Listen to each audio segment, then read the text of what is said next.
Doctor साहेब, माझ्या मुलाला typhoid झालेला आहे. त्याचे खूप घाबरलेले. तुम्ही प्लीज त्याला ॲडमिट करून घ्या. ठीक आहे, शांत व्हा. पण तुम्हाला कसं कळलं की नेमकं टायफॉईडच झाला आहे म्हणून?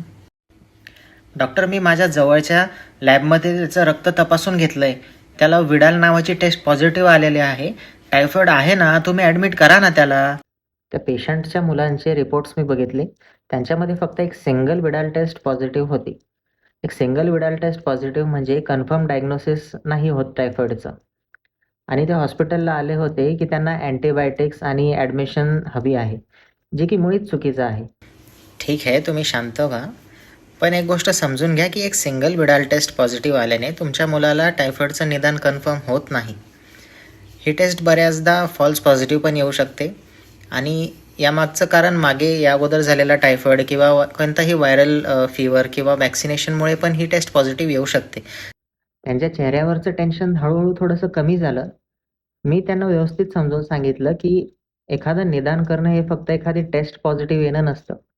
व्यवस्थित क्लिनिकल डायग्नोसिस करणं, व्यवस्थित हिस्ट्री घेणे आणि मग जी ॲप्रोप्रिएट टेस्ट आहे ती सांगणं, या सगळ्यांचं कॉम्बिनेशन मिळून एक निदान होत असतं.